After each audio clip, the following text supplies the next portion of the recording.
To start the weaving, we are going to be using these boxes of yarn and the cut yarn as our weft. Remember, our weft run weft to right or left to right. And we are going to be using either our fingers or needles to help us. So I'm actually going to turn this to the side because it's easier for me to work from the side rather than working with it vertically. So I kind of like it going up and down. So to do this, we have these nice big needles. We don't want to bend them, but you're going to thread the needle if you want to use a needle. And then we're going to use an alternating over-under pattern.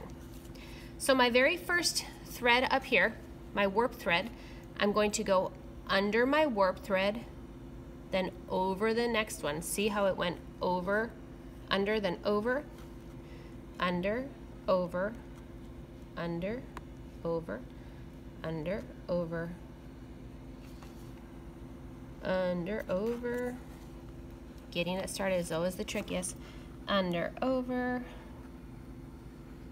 You can pick up like every other one. Have I made a mistake? No.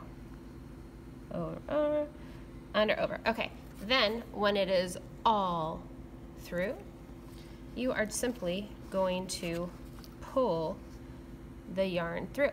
And there is your very first weft in there. Now you're going to use your fingers and kind of push it up. Then I said alternating over under pattern. So because this one started going under, my next one is going to start going by going over that first warp thread. So I've got my yellow strung on here. So I went under this one, so my next one I have to start going over. So over, under, over, under, over, under, over, under, over, under, over, under, over, under, over, under, over, under, over, under, over. Now, it should end the opposite way that one ended, the first one ended, and it does because this one was going under the warp thread, this one is going over the warp thread. Then I'm going to pull it through. And you want the tails to be about even on either end because later on you're going to be tying these on and it will make a huge difference. If you accidentally leave a tail like that, it's going to be real difficult. So try and make it even on both sides and then push it up. One way to check yourself is to look at your loom and say, is it alternating? You can see real easily the over-under pattern. I'll show you some that have mistakes. I have some left over from kids in previous years, and they made some mistakes, and I actually left theirs on purpose because they're good examples so that you can see. You can see on here that this person was using the same pattern for 3 in a row, and actually up here as well. Their first 2 were correct, but then when they got to their 3rd and 4th, they started to mess up their over-under pattern. So that's what it's going to look like if you mess up on your over-under. It's easy to see and it's easy to fix. If you make a mistake, take it out. So like if I needed to fix, let's say I needed to fix that red one right there. Easy. I'm just going to kind of move these down because they're movable at this point. Move them down, slide it out, and then redo it. It's not a big deal if you make a mistake because it can be fixed. None of this is done yet. So this one, actually that one too, if I needed to fix it and it needed to go over, under, over, under, over, under, over, under, over, under, you get the idea, right? Then I could easily pull it through and fix it.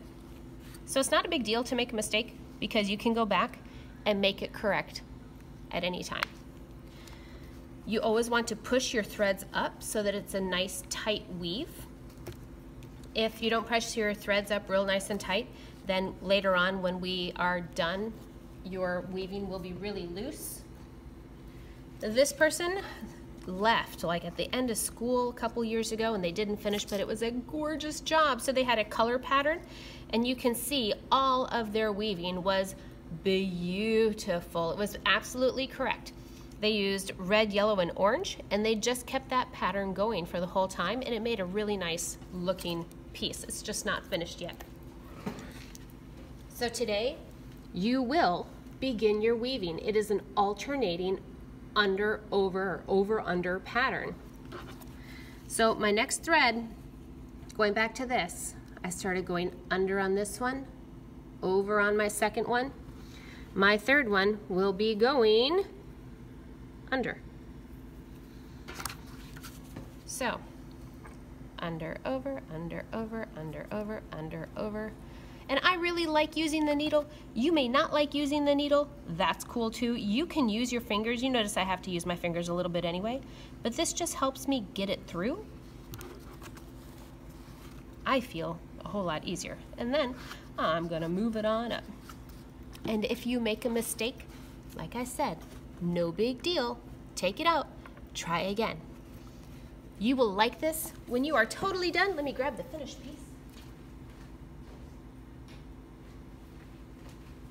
This is one I made a couple years ago on a smaller loom. You will have a piece of weaving to take home. We'll tie off the sides and the top and the bottom. So depending on how much you get done will be how long your piece is. This length is fixed. We cannot change the width of it unless you were to do it more narrow. But the length of your piece is going to depend on how much weaving you get done. So don't be absent so that you can get something really nice done and take it home. Because like I said, this person had a beautiful piece and then they just didn't get to finish because they weren't here. Okay, let's get started, guys.